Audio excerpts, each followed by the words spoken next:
नमस्कार दोस्तों, स्मार्ट टेक्नोबिज में आपका एक बार फिर से स्वागत है। शुरुआत करते हैं हम लिनक्स ट्यूटोरियल फॉर बिगनर्स इन हिंदी का दूसरा चैप्टर। जैसा कि मैंने आपको पहले बताया था कि ये कोर्स मैंने डिज़ाइन किया है ताकि आप लिनक्स से कंफर्टेबल हो सकें, इससे फेमिलियर हो सकें। तो इस चैप्टर से हम प्रैक्टिकल क्लासेस शुरू करेंगे। मैं थ्योरी में आपका समय बर्बाद नहीं करना चाहता। मैं चाहता हूँ कि आप लिनक्स का इस्तेमाल करना शुरू करें ताकि आपके मन में अगर कोई डर है इसको लेकर के वो दूर हो जाए। मैं थ्योरी में आपका समय बर्बाद नहीं करूंगा, लेकिन जब बात आती है कॉन्सेप्ट्स की तो कॉन्सेप्ट्स मैं जहाँ जहाँ ज़रूरी होगा वहाँ वहाँ वो कॉन्सेप्ट्स आपको क्लियर करता जाऊंगा। तो बिना समय बर्बाद किए हम आगे बढ़ते हैं और शुरुआत करते हैं लिनक्स की। दोस्तों, जैसा कि आप जानते हैं कि लिनक्स एक ऑपरेटिंग सिस्टम है।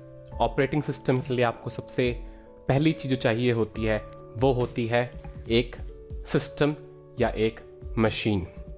आप चाहें तो लिनक्स आप इंस्टॉल कर सकते हैं अपने कंप्यूटर पे या लैपटॉप पे डायरेक्टली, लेकिन अगर लिनक्स आपके लिए नया है तो इसका इस्तेमाल करना आपके लिए थोड़ा सा मुश्किल हो सकता है और हो सकता है कि जो रोज़मर्रा के काम आप विंडोज़ कंप्यूटर पे करते हैं उसे करने में शायद आपको लिनक्स मशीन पे थोड़ी कठिनाई का सामना करना पड़े। इस कठिनाई से बचने के लिए हम उपयोग करेंगे वर्चुअल मशीन का। अब ये वर्चुअल मशीन क्या है? ये एक सॉफ्टवेयर के द्वारा बनाया गया एक काल्पनिक कह सकते हैं एक वर्चुअल मशीन है, एक सिस्टम है जो कि आपको एक रियल हार्डवेयर का एक एमुलेशन देता है और जिस पर आप एक कंप्लीट ऑपरेटिंग सिस्टम इंस्टॉल करके और बिल्कुल एक डेस्कटॉप की तरह उसका इस्तेमाल कर सकते हैं। इसका फ़ायदा ये है कि आप अपने एग्जिस्टिंग ऑपरेटिंग सिस्टम जो कि आपके डेस्कटॉप पे है उसके ऊपर इंस्टॉल कर सकते हैं इसे। यानी कि अगर आप विंडोज़ इस्तेमाल कर रहे हैं तो आप इसके ऊपर इस सॉफ्टवेयर को इंस्टॉल करके फिर उस सॉफ्टवेयर के अंदर एक नया ऑपरेटिंग सिस्टम इंस्टॉल कर सकते हैं। ये सब मैं आपको बताऊंगा कि हम इसका उपयोग कैसे करेंगे। ये बिल्कुल ही आसान है, तो आप इससे घबराएं नहीं। मैं सारा कुछ आपको डिटेल में एक्सप्लेन करूंगा। तो आइए देखते हैं कि मार्केट में कौन कौन से सॉफ्टवेयर अवेलेबल हैं जिसके द्वारा हम वर्चुअल मशीन बना सकते हैं। मार्केट में दो पॉपुलर सॉफ्टवेयर हैं जिसका इस्तेमाल करके आप वर्चुअल मशीन बना सकते हैं, और वो है VMware और Oracle वर्चुअलबॉक्स। VMware काफ़ी पॉपुलर है और काफ़ी सोफिस्टिकेटेड है, लेकिन ये फ्री नहीं है। अगर आप थोड़े पैसे खर्च करना चाहते हैं तो आप इसका इस्तेमाल कर सकते हैं। ये ट्रायल के लिए अवेलेबल है। अगर आप इसे ट्रायल के लिए यूज़ करना चाहें तो आप इसका फ्री ट्रायल यूज़ कर सकते हैं और कुछ दिनों के लिए आप इसमें एक्सपेरिमेंट कर सकते हैं। VMware पेड है। अगर आप पैसे खर्च नहीं करना चाहते हैं तो आपको निराश होने की बिल्कुल आवश्यकता नहीं है। आप Oracle वर्चुअलबॉक्स यूज़ कर सकते हैं। ये बिल्कुल फ्री है और बिल्कुल VMware की तरह ही काम करता है। जितनी फंक्शनैलिटी VMware में है लगभग उतनी ही फंक्शनैलिटी वर्चुअलबॉक्स में है। यानी कि आप शुरुआत में वर्चुअलबॉक्स से ही शुरुआत कर सकते हैं और एज अ बिगनर आपको कोई खास फ़र्क नहीं मालूम पड़ेगा VMware और वर्चुअलबॉक्स में। तो मैं आपको वर्चुअलबॉक्स से ही आगे बताऊंगा कि कैसे आप वर्चुअल मशीन बना सकते हैं। इसलिए मैं रिक्वेस्ट करूंगा कि अगर आप शुरुआत कर रहे हैं तो आप वर्चुअलबॉक्स डाउनलोड करें। इसके लिए आप virtualbox.org पे जाएं और जो होम पेज पे जो डाउनलोड का बटन है आप उस पर क्लिक करें। अब वर्चुअलबॉक्स ये कॉम्पैटिबल है अलग अलग ऑपरेटिंग सिस्टम के साथ, यानी कि आप इसे विंडोज़ पे भी इंस्टॉल कर सकते हैं, आप इसे लिनक्स पे भी इंस्टॉल कर सकते हैं। क्योंकि हम सब विंडोज़ से ज़्यादा फेमिलियर हैं तो मैं एक्सपेक्ट करता हूँ कि आप सबके पास विंडोज़ कंप्यूटर ही होगा। इसलिए आप जो सबसे पहला ऑप्शन है वर्चुअलबॉक्स फॉर विंडोज़ होस्ट, आप इस ऑप्शन को सेलेक्ट करें और इसके बाद जो ये लिंक बना आ रहा है आप उस पर क्लिक करें। आप जैसे इस पर क्लिक करते हैं आपका वर्चुअलबॉक्स डाउनलोड होना शुरू हो जाता है। ये थोड़ा बड़ा सॉफ्टवेयर है तो उसको डाउनलोड होने में थोड़ा समय लग सकता है।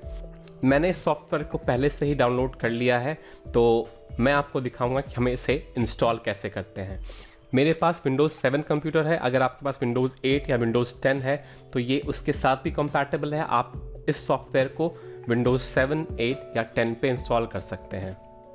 इंस्टॉल करने से पहले अगर आप ये जानना चाहते हैं कि ये सॉफ्टवेयर आपके हार्डवेयर यानी कि आपके कंप्यूटर या लैपटॉप से कंपैटिबल है या नहीं, इसके लिए आप लेफ्ट हैंड साइड में जो लिंक्स बने आ रहे हैं उस पर एंड यूज़र डॉक्स पे क्लिक करें और देखें कि आपके कंप्यूटर में जो मिनिमम बेसिक रिक्वायरमेंट है इस सॉफ्टवेयर को इंस्टॉल करने के लिए वो है या नहीं। अगर आपका कंप्यूटर रिसेंट है यानी 3-4 साल पहले ख़रीदा है आपने, तो मोस्ट पॉसिबली आपका कंप्यूटर इस सॉफ्टवेयर के लिए कंपैटिबल होगा। तो जैसा कि आप देखेंगे यहाँ पर कि मिनिमम रिक्वायरमेंट यहाँ कम से कम 512 MB रैम की है, जो कि मोस्टली आजकल सारे कंप्यूटर्स में होता है, और हार्ड डिस्क स्पेस कम से कम 10 GB फ्री होना चाहिए, जो कि मोस्ट ऑफ द कंप्यूटर्स में आजकल ज़्यादा होता है, तो आपके पास इतना अवेलेबल होना चाहिए। और OS में यहाँ पर आपको अवेलेबल ऑप्शंस हैं कि कौन कौन से OS इसके साथ कंपैटिबल हैं। तो अगर आपका कंप्यूटर ये बेसिक रिक्वायरमेंट पूरी करता है तो आप ये सॉफ्टवेयर इंस्टॉल कर सकते हैं। तो आइए दोस्तों, अब ये सॉफ्टवेयर इंस्टॉल करते हैं। इंस्टॉल करना बिल्कुल ही आसान है। आपको सिंपली जो आपका सॉफ्टवेयर डाउनलोड हुआ है आप उस पर डबल क्लिक करेंगे और इसके बाद जो विजार्ड है उसको फॉलो करेंगे। जैसे ही आप उस पर डबल क्लिक करेंगे इसके बाद ऑप्शन आएगा रन का, आप रन पे क्लिक करें। फिर इसके बाद जब विजार्ड आता है तो उस पर नेक्स्ट पे क्लिक करें। इसके बाद ऑप्शन आएगा कि आपको लोकेशन चूज़ करना है कि कहाँ पर आपका वर्चुअल बॉक्स इंस्टॉल होगा। बाय डिफ़ॉल्ट लोकेशन है C program files Oracle virtual box. आप चाहें तो इसे डिफ़ॉल्ट छोड़ सकते हैं, लेकिन मेरे C ड्राइव में इतना स्पेस नहीं है तो मैं इसको ब्राउज़ करके मैं इसका लोकेशन चेंज कर दूंगा। तो मैंने इसका लोकेशन अपने E ड्राइव में दिया है वर्चुअल बॉक्स फोल्डर के अंदर, और मैं इसको ओके करूंगा। तो अब इसका लोकेशन चेंज हो गया। फिर मैं इसे नेक्स्ट क्लिक करूंगा और इसके बाद इंस्टॉल पे क्लिक करूंगा। तो हमारा इंस्टॉलेशन स्टार्ट हो गया है। इंस्टॉलेशन के प्रोसेस में कई बार आपके पास कुछ प्रॉम्प्ट आएंगे डिवाइस ड्राइवर इंस्टॉल करने के लिए, तो आप उस पर इंस्टॉल पे क्लिक कर सकते हैं।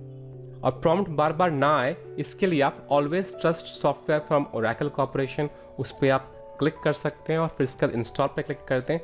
तो इसके बाद आपके पास ये प्रॉम्प्ट बार बार नहीं आएगा और जितने भी ड्राइवर्स इंस्टॉल होने हैं वो सारे इंस्टॉल हो जाएंगे। अब हमारा सॉफ्टवेयर इंस्टॉल हो चुका है और जैसा कि आपने देखा ये बिल्कुल ही आसान है, सिर्फ आपको विजार्ड फॉलो करना है। अब मैं फिनिश पे क्लिक करूँगा और इसके बाद हमारे डेस्कटॉप पे जो आइकन बना रहा है ओरेकल VM वर्चुअल बॉक्स का, मैं उसको डबल क्लिक करूँगा इस सॉफ्टवेयर को लॉन्च करने के लिए। तो हमारा सॉफ्टवेयर अब इंस्टॉल हो चुका है। अब बारी आती है इस पे मशीन बनाने की, यानी कि इस पे एक वर्चुअल कंप्यूटर यानी काल्पनिक कंप्यूटर बनाने की बारी आती है। अब इस पे हम वर्चुअल मशीन कैसे बनाएंगे ये मैं बताऊंगा आपको अगले चैप्टर में। दोस्तों ये कोर्स बिल्कुल फ्री है। अगर आप इसे डाउनलोड करना चाहते हैं तो आप ये लिंक फॉलो कर सकते हैं smarttechnobiz.com/TUT। और अगर आप ये कोर्स YouTube पे फॉलो करना चाहते हैं तो आप ये लिंक फॉलो कर सकते हैं youtube.com/C/smarttechnobiz। अपना समय देने के लिए आपका बहुत बहुत धन्यवाद। मिलते हैं अगले चैप्टर में।